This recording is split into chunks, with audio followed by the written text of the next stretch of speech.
Hey Venturers, welcome back. So after a few days in Cartagena, it was time for me to head to Cieneguilla, Lima, Peru. It's not quite Lima, it's outside of Lima. And how I ended up there was that while I was in the process of figuring this whole thing out, I mentioned this to my friend, and he had a week that was expiring at a timeshare, and he recommended that I use that.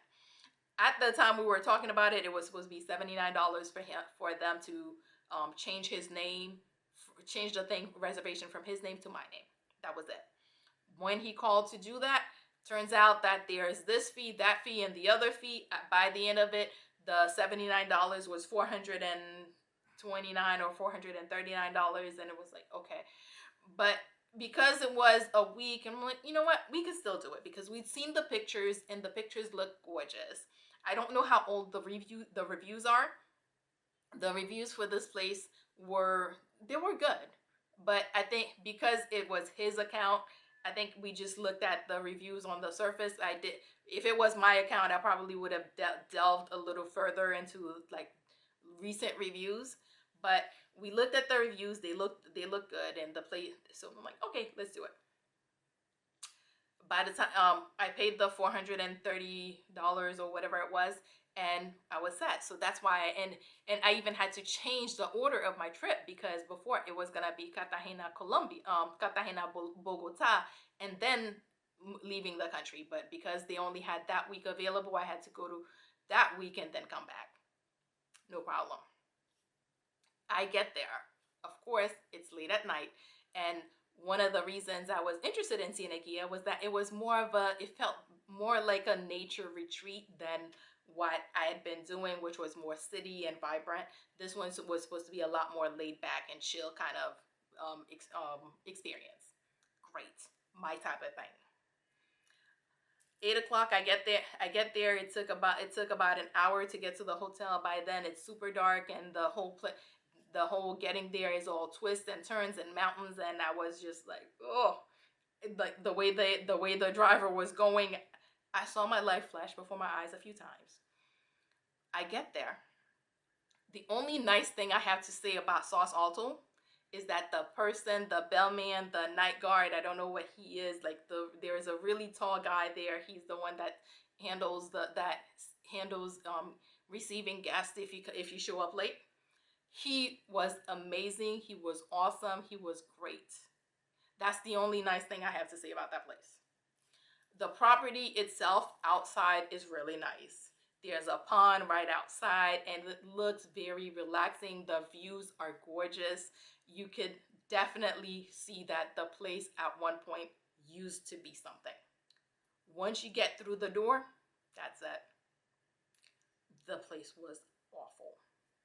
Sauce Alto outside, if you're gonna go to Sauce Alto and stay outside, you will be good. But if you want a room, no, don't do it. The walls in the room were dirty. There's the sliding glass door on the balcony that overlooks the beautiful pond. That sliding glass door used to have a lock on it. Yeah, it did at one point. It looks like the lock broke at some point, and they never replaced it. So that means that if your next door neighbor decide they want to come borrow some sugar, they can just walk over just cross over from their balcony onto your balcony and this slide the door open. Yeah. The bathroom was, I don't know how they thought I was gonna shower in there. Usually when I get off a plane, one of the first things I want to do is take a shower. That time I waited till the next morning when I could get to a clean hotel to take a shower. The bed, it was made beautifully. But once you pull the cover and you're like, I am not sleeping on that. I was talking to my mom, and she's like, well, maybe you could sleep on a chair or something. And I did. I tried. I was trying to sleep on the chair, and I just kept on slipping. So I ended up, in order to lay down, fortunately, I had put a large bath towel in my bag when I was packing, and that's what I laid across the bed in order to kind of lay down until daylight, when I could go back. I just did not feel comfortable based on the way the trip was coming in. I didn't feel comfortable getting back into a car trying to get back to Lima in that dark, the way they were driving, that didn't feel safe, so I didn't do it. So I put a towel on the bed and then I tried that. But as soon as they broke, though, I was gone. The sliding glass door, there was dirt behind the glass. There was dirt on the walls. There's the kitchen. The kitchen was nasty. The bathroom was nasty. There was holes in it. It just absolute, like Sauce Alto was an absolute sauce hell no for me. And what made it worse was that Interval International, which is the what do you call timeshare company, decided that they were not going to refund the money that we paid. So we had to fight to get a refund because as soon as they broke, I called the cab company and said, "Come get me." So I left, and they knew that I was gone. But they, I guess, I don't know if it was Sauce Alto that was trying to fight it, or if it was that the Interval International just wanted to keep my money. But we ended up sending we ended up having to send videos and sending the pictures that I took. Like the light fixture had some nastiness in there. I don't know if it was bug or dirt. It was like you could see how nasty the light feature was. Everything about that place was just absolutely not.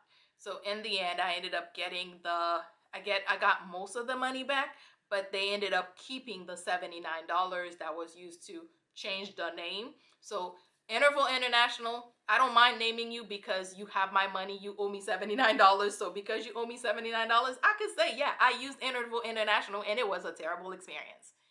So, but fortunately, in Lima, there are Marriott properties. So once I called the cab company and I told them, "Hey, come get me," I already made a reservation at the Westin Lima, a beautiful property with amazing people and gorgeous views. By 8 o'clock, I was in the lounge at the Westin. That's how quickly I got out of that place. Meaning that it's an hour drive. I was already an hour away at 8 o'clock. I went in. They welcomed me with open arms. They welcomed me like it was a Marriott.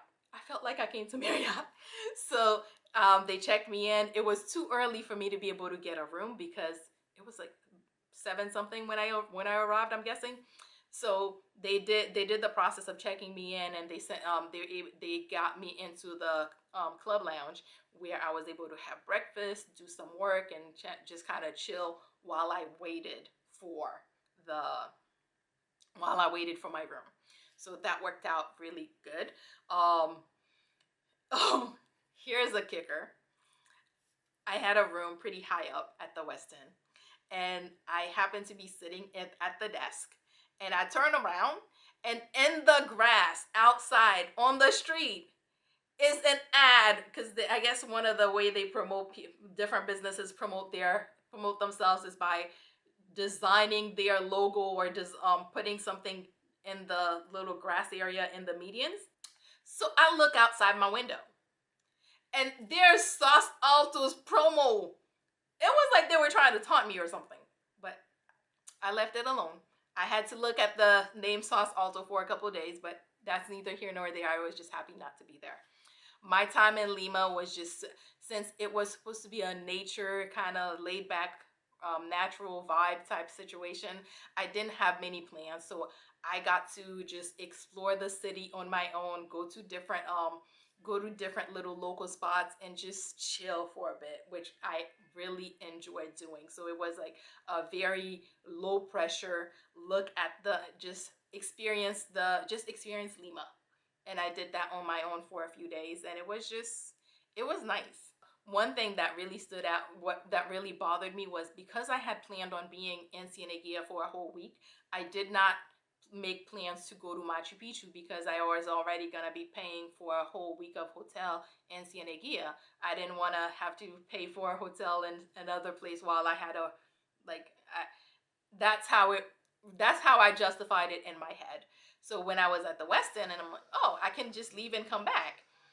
Unfortunately, at that time, I wasn't able to get a flight to Machu Picchu, so it's still gonna be a thing for the next time I am in Lima to go to Machu Picchu. But Overall, that experience, minus the whole Interval International and what's the place called, Sauce Alto debacle, every Lima was amazing. The people were great, the food was great, the experience, I just being able to just go to just pick a random spot and go and just hang out and just be in the city was an amazing experience. And of course, being able to just chill and use and enjoy the Westin, because that week was really supposed to be a laid back, because I had already had 2 weeks of moving and hustling and bustling, so I wanted a laid back weekend. It kind of ended up being a lot of that laid back, but I also got to get out and explore and enjoy Lima. I don't know if there's much else to say about it. It was yeah, Lima's great. I'm looking forward to going again. Definitely not using Interval International. Definitely not going to no Cieneguilla. I am, but otherwise, definitely, yeah, Lima is awesome. Next is going back to Colombia, because I did not get to go to Bogota, so I head to Bogota after Lima. Until then, bon voyage to you and to me.